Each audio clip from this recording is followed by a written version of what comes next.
Welcome to the Mentally Strong Podcast. I'm Colin Sutherland. Join me on my journey as I explore and discover all there is to know about living well with multiple sclerosis. I'm a normal guy who was recently diagnosed and started treatment.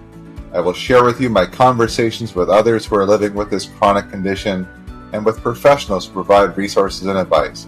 My hope is that you gain inspiration and ideas to improve your life.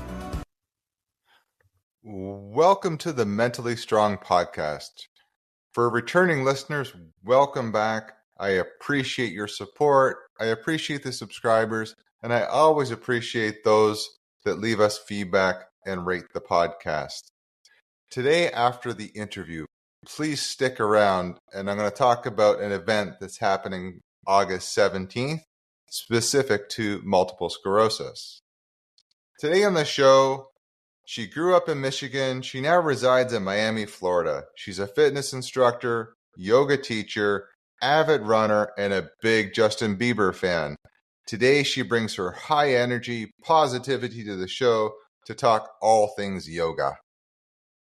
Sam Jackson, welcome to the podcast. Thank you so much. My listeners are getting very tired of hearing from Echelon people, but they're going to have to do it again today, except for the Echelon people that listen. Yes. And if you don't have an echelon, we will definitely convince you by the end of this episode.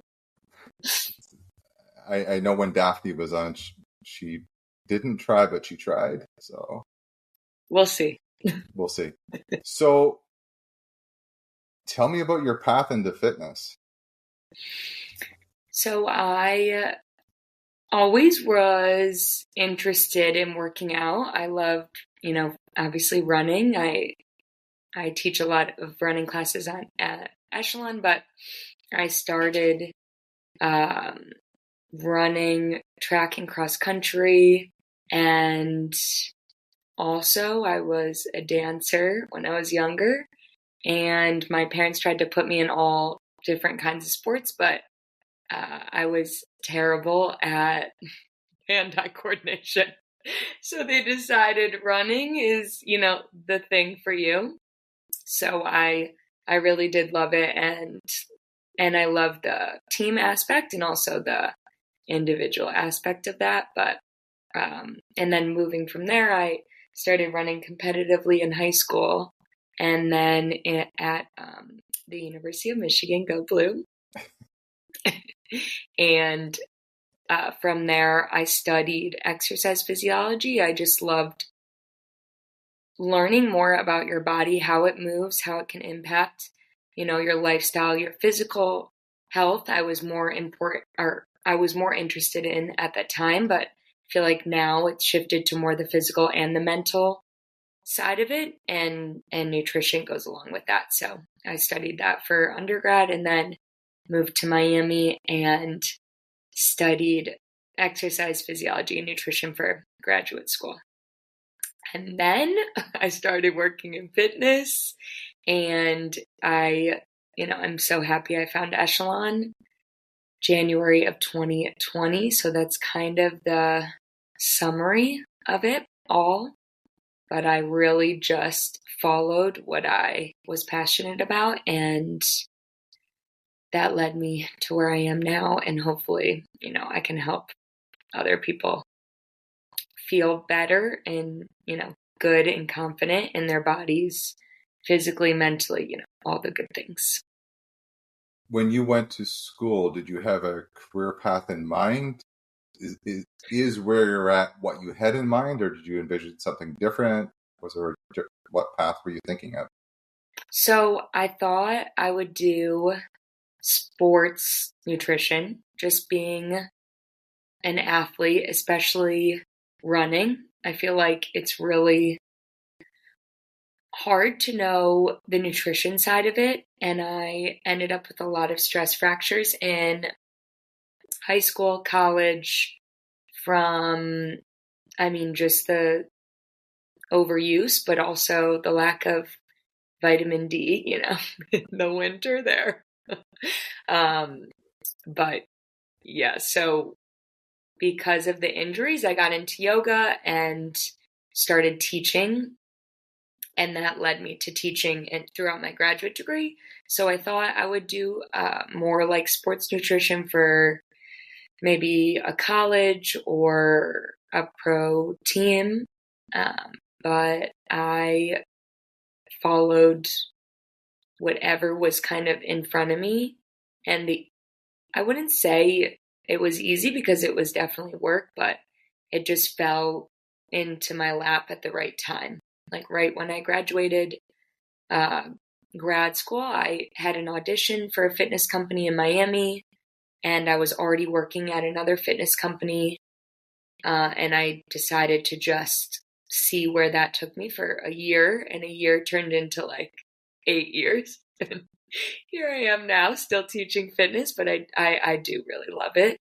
The nutrition piece is just as important, but I think the fitness side is what I've always gravitated towards. So that's your long answer.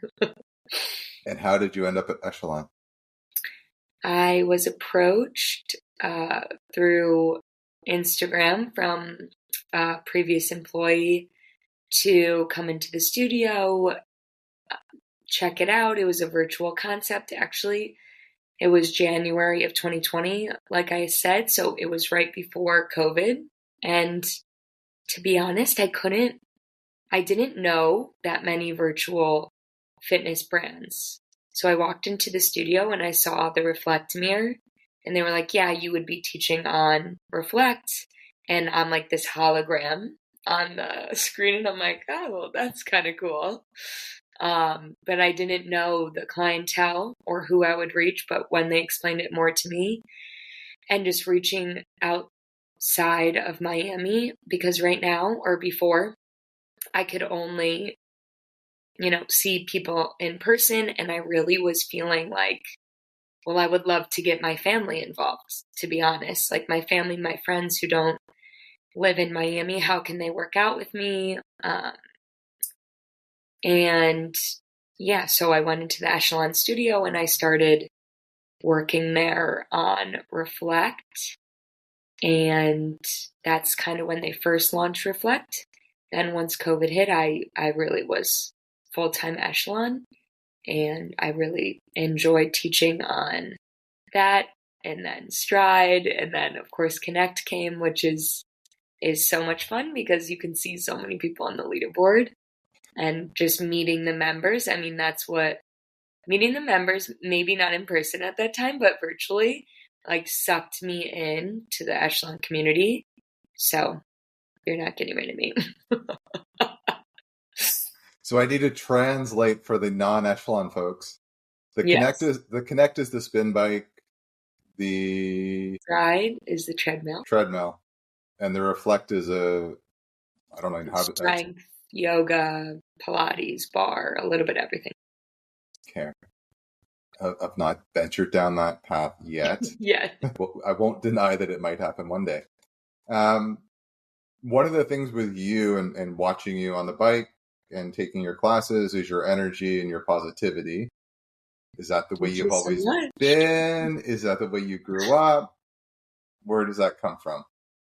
Yeah, I think I try to look at, the positive in everything. I definitely think it takes self-reflection.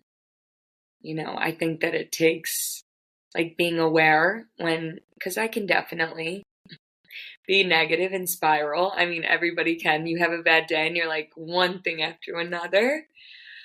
But taking a step back for me has really helped. And I try to stay positive, and especially teaching, I just always think about what would I want when I'm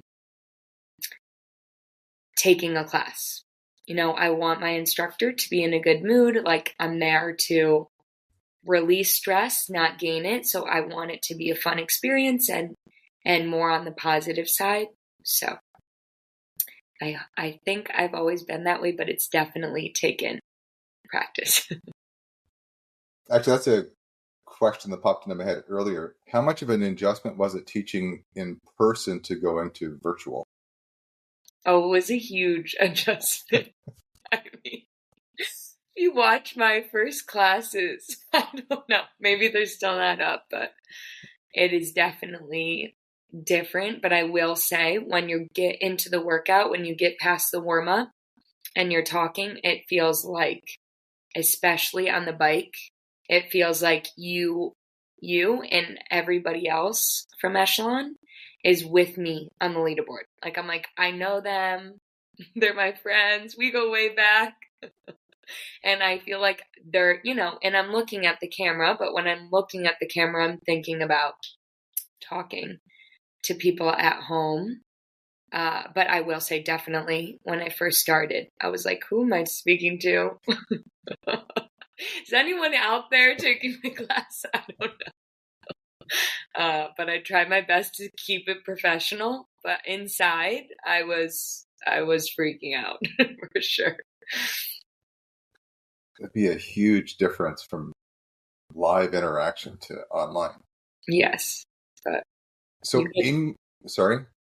I was going to say, you get the interaction, I will say, after class, like through social media, whether it's Instagram, Facebook, but yeah, it's not the immediate, like, in-person talking after class.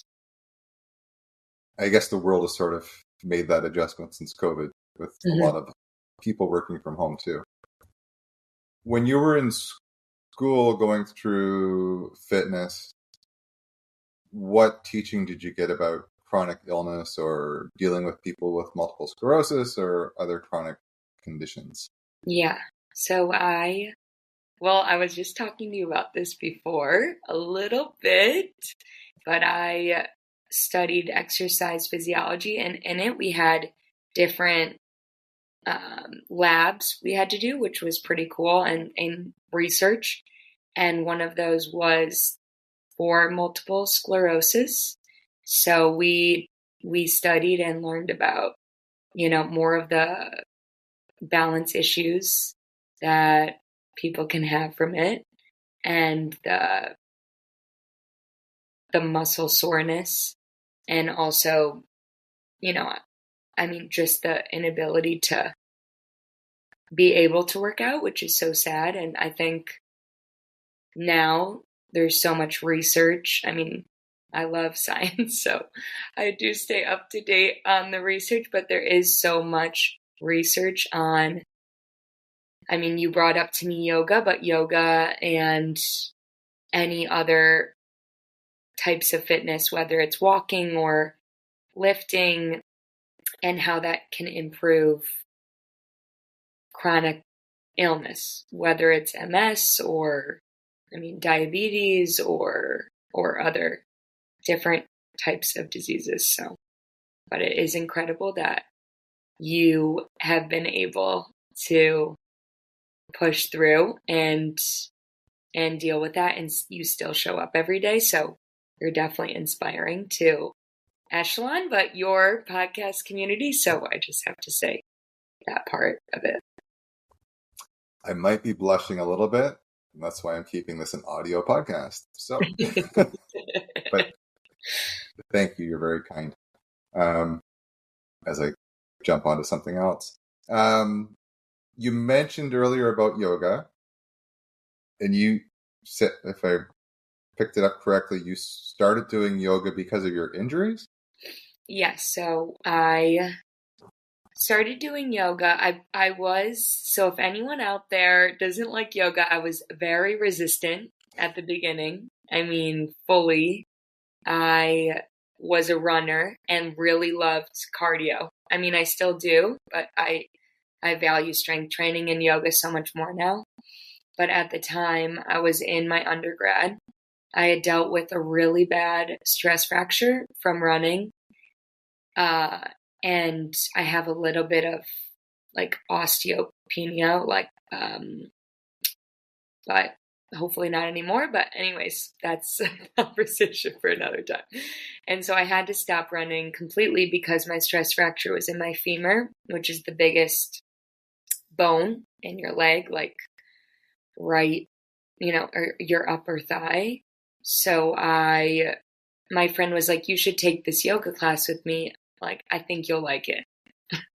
And I took it and I was like laughing the whole time. Like I like, I like to talk in my workout classes. I'm not going to lie. This is why I am where I am. But I was, joking around with my friend and she was like, shh, the whole time. I was like, Sam, you can't talk during this class. It's very serious, even though it was a faster pace yoga. And it took me 3 classes. And after the 3rd class, I really loved the way I felt. It was the mental part of it. I like the physical aspect, of course, because you're moving and you're getting your heart rate up. But it was the breath work, like breathing in through the nose, out through the nose, the whole class, and slowing down. Like instead of having so many thoughts in your head going, we're always going to the next thing. And everybody says to stay present. It's so important to stay present. But until you do it, you don't realize how good it is just to slow down. So I started doing that. And then, from there, because I had to take so much time off running, I really went probably 5 days a week. And the teacher came up to me and she was like, would you ever be interested in doing a teacher training, becoming a yoga instructor? Like, I think you would be great. And I'm like, no, I could never get up in front of a room of people and teach. And she was like, well, if you do the training, you don't have to become an instructor. It's just deepening your knowledge in yoga. So I went through the teacher training and I started teaching and I really loved it. Like, loved it. I felt like this is where I was meant to be. And I had no idea because I really didn't. I don't like public speaking. Like, you put me on a stage and even today, it's not happening other than fitness. That's a different kind of stage, but so yes, that's kind of how the yoga thing started for me. I think you've already answered the question, but I'm going to state the obvious anyway. Why is yoga so good for stress? I think it's the mindfulness of it.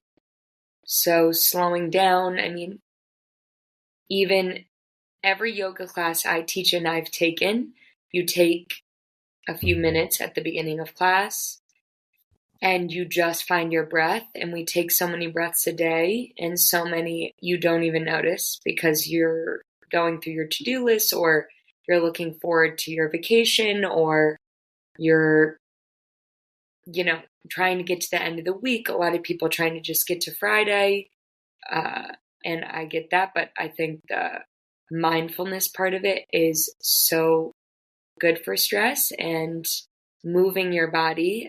As you know, from working out, it's important to just move, whether you do that through yoga, whether you do that through another type of exercise, like find something you like and stick with it. But the yoga piece and the breath work, especially, decrease my stress and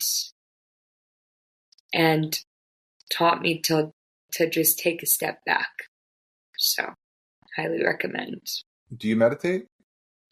I'm just getting back into it, but I didn't for a while, but while I was in my teacher training and at that time, we meditated one time for an hour and I didn't even know where the time went. Like I was just that like still, and it is hard for me to be still. So I like to move and like that's kind of my personality type, but now I've just gotten back into it. I think if you're just starting to meditate, 3 minutes, 5 minutes, just try it. You don't have to do an hour. Definitely not.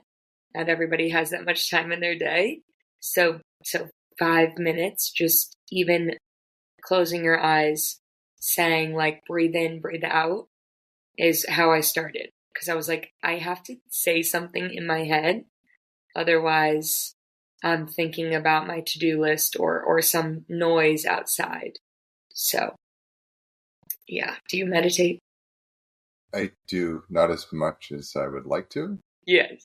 The truth comes out from both of us. Absolutely. It's I get a lot of meditation through yoga. I do a lot of the restorative yoga with Rin, Yes. which is much slower paced, and it's a lot easier to focus on breath in that type of yoga. Yes. As far as meditation goes, I found something called non-sleep rest meditation, or NSDR, something like that. Yes. It's 10, 15 minutes. It's just That's strict perfect. breathing. It's on YouTube. It's free. It's easy. And I've started to do it more. Yes. And of Yeah. course it works. So I don't know why we don't do it. Exactly. It works. And there's so much resistance against it. So for a while when I had a hard time meditating, I tried, and I've just gotten back into this, Wim Hof Mhm. breathing.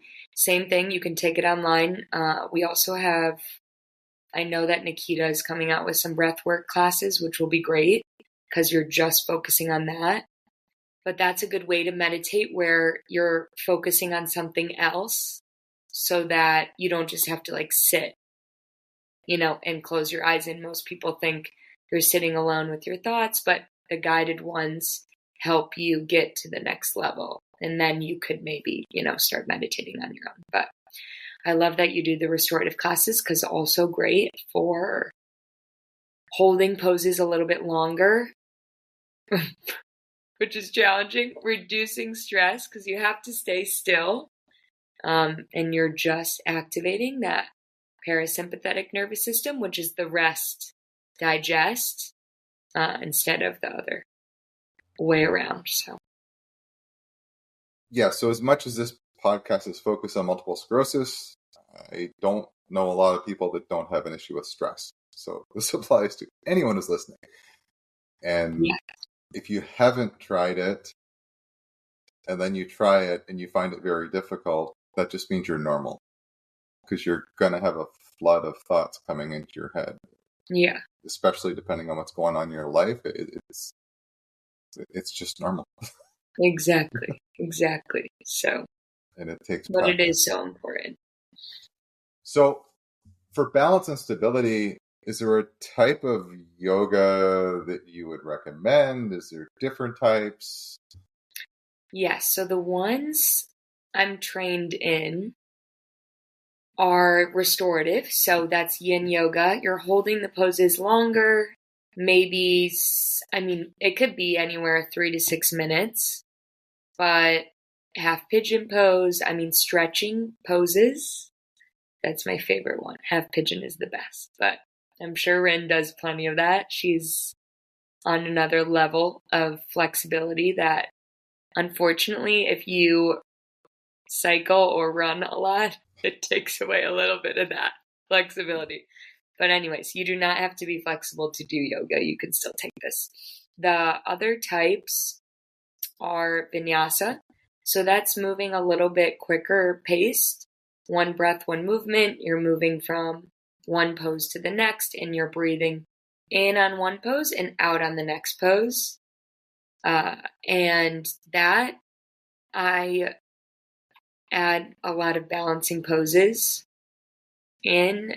Uh, you know, if you fall out of it, that's perfectly fine. But coming back to it is the most important, and definitely trying that type of yoga, I think, would be beneficial for everyone because it's still more of a workout, but you're getting that breath work, the meditation, the balance, the stability.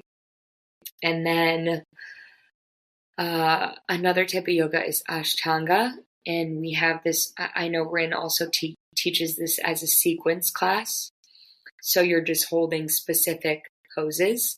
That one's a little bit more strict. You're holding the same poses every single class. So it's about, in a true Ashtanga practice, it's 27 poses. So that one's, pretty intense. But if you're just starting out, I would say a slow flow, which is basically a slower vinyasa, or a vinyasa style class and taking it at your own pace. I mean, if you take it in person, amazing. If you take it virtually, that's also awesome too. But know that people at home, if they're struggling and you want to drop down to child's pose, you can, because I used to teach in person, and sometimes you just want to lay on your back in shavasana the whole class, and sometimes you need more of the flow and the movement. So yeah, I think the balancing is really important, and you can get a lot of that in yoga. Yeah, being barefoot, strength training. I mean, a lot of different things. It's really easy to notice the difference in balance when you have sneakers on and you go to bare feet. Yes.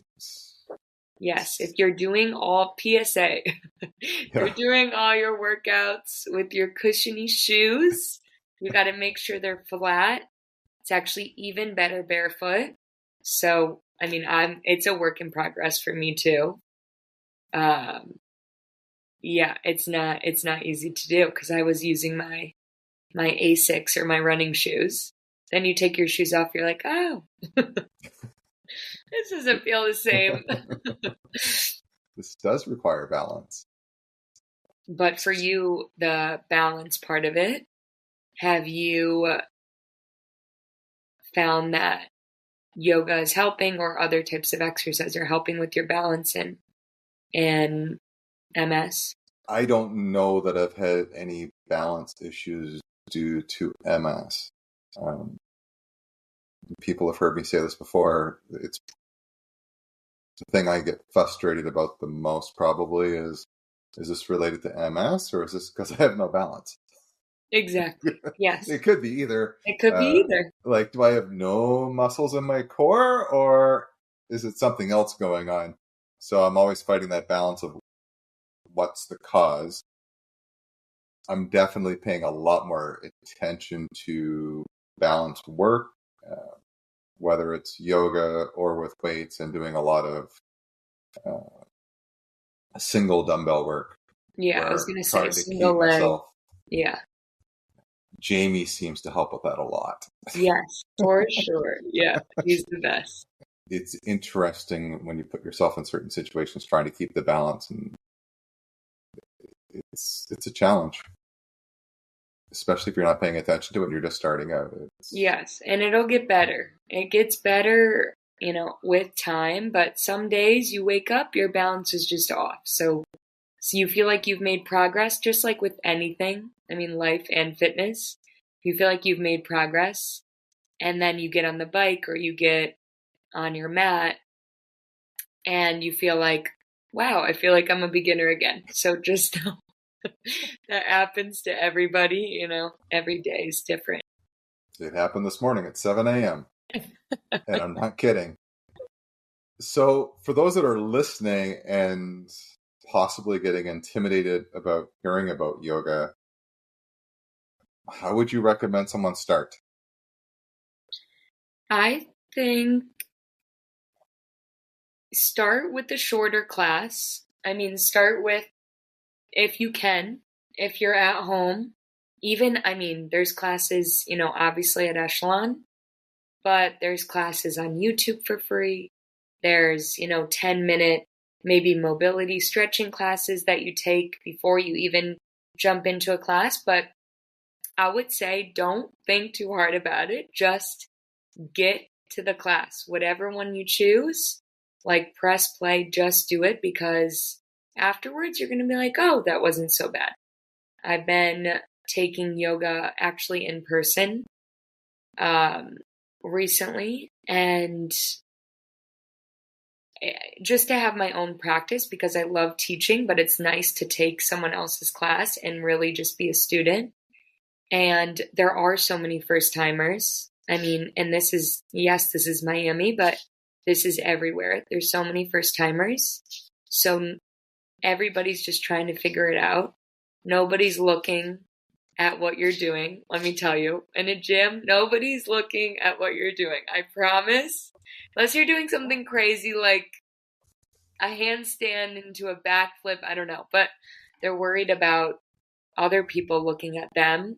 So if you're intimidated in that way, I would say just go. Bring a friend.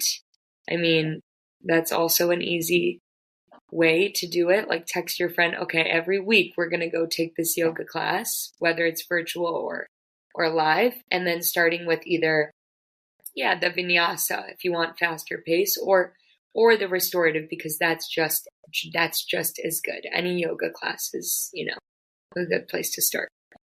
It's funny. I'm just as guilty as the next person of going into a gym and being worried about people looking, yet everyone in the gym is so self-involved and only worried about themselves.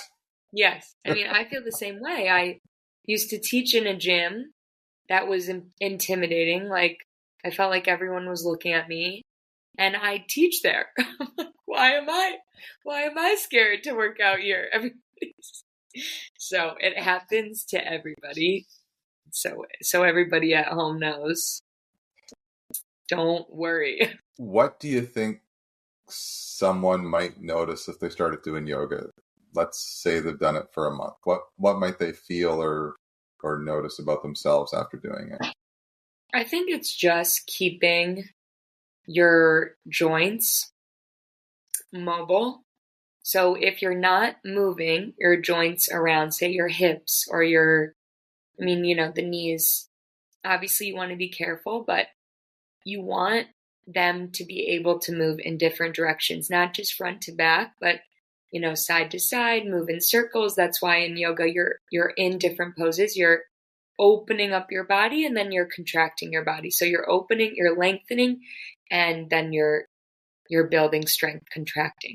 I would say definitely if your consistency is it, that's all that matters, whether it's 1 time, 3 times, 5 times a week, whatever you build up to, but once is enough.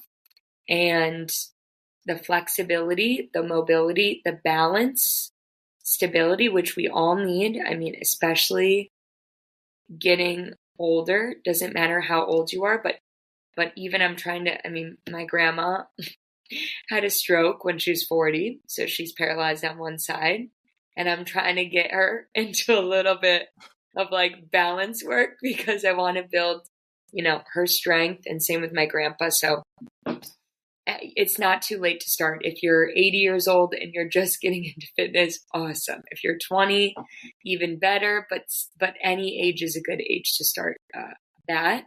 And then I would also say the mental effects of yoga are incredible. I mean, when I was doing it all the time, and even now getting back into it, I'm just more in tune with my body, how I'm feeling, when to push and when to pull back, right?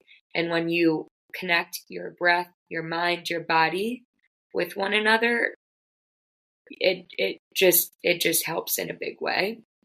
And then another thing my yoga instructor used to say, and this is probably what got me in the teacher training, she was like, you're going to grow at least a 1/2 inch to 1 inch from yoga. I was like, oh, great. I could use the height, 5'4". I would like to be 5'5". So that part of it, no, it actually is. Don't want to get into the research, but it lengthens your telomeres, so you age more gracefully. You have a longer lifespan from doing yoga consistently, and that just is the truth. So definitely motivation to get into it. And those are the benefits. I have also heard, I don't know if it helps you grow, but it keeps you from shrinking, is what there you go. I don't know if it's true or false, but that's what I've read.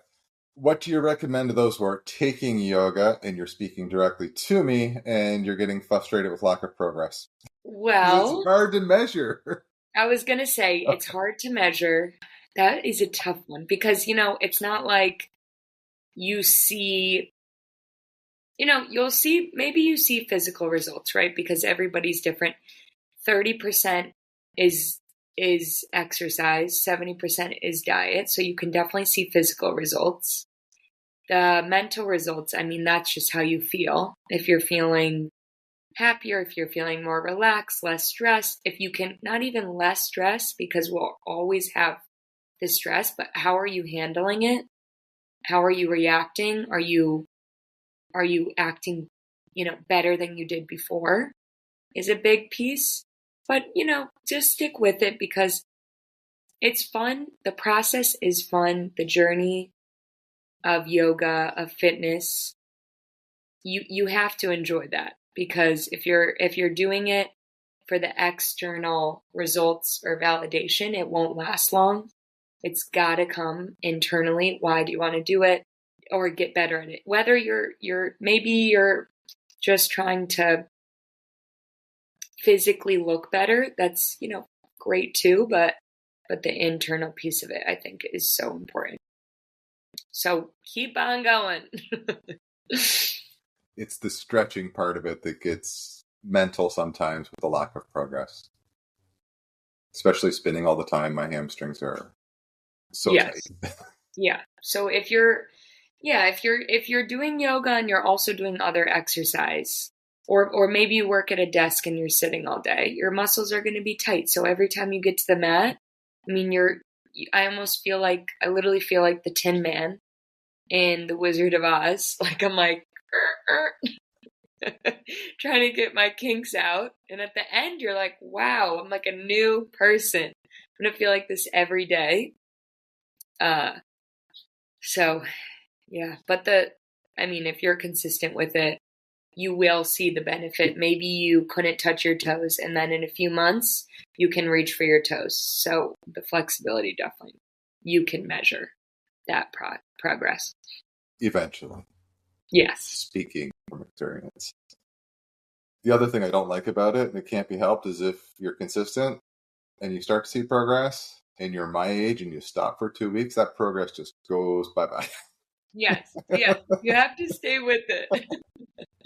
I mean, good to take some time off, go on vacation, but the more consistent, the better, even on vacation, or if you're going away, find a way to move, maybe not as much, but 10, 15 minutes. I mean, great.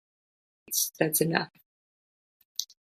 But yes, I get it. 2 weeks, and I feel like all my fitness has fell off. I'm like, what happened? Yeah. Our mutual friend, Christine, I don't know if you saw it, she was in Bali and she was working out. So if she can do that in Bali, the rest of us can do it too. Exactly. One of the reasons I wanted to talk to you about yoga is it's really seems like a one-shop solution for a lot of different things: strength, balance, stress, stretching. Is there anything we didn't talk about that people should know? Honestly, I think we covered it. Yeah. And it's important to say, if it's not yoga, it can be something else. Maybe your way to release stress, to build flexibility, is a mobility class, is an active recovery class. The reason I think that yoga is so beneficial is because the breath work that goes with the movement that then goes into, I always end class in Shavasana, and that's the meditation piece, whether it's a minute or 5 minutes. So I think that's honestly everything you need to know. It's like a commercial for getting into yoga. No, I am passionate about it because I didn't like it before. So I get when people come in and they're like, this is too slow. This isn't, a high intensity exercise. I get that piece. So just stick with it, stay consistent. And, if you're struggling, and every type of person can take this class. If you have a chronic disease, if you don't, I once a month, my mom actually works for the Special Olympics, and once a month I teach class to them. It's a yoga class, 30 minutes. And honestly, they do amazing. So anybody can do it. It's just, if my grandma can do it, no. It's picking the right class and starting at the right point. And Exactly. Yeah. it's the same with the people that want to go a little bit faster, and I'll say faster and stronger. There's power yoga and athletic yoga, which is by no means easy, and it's not boring. Yeah. Not boring.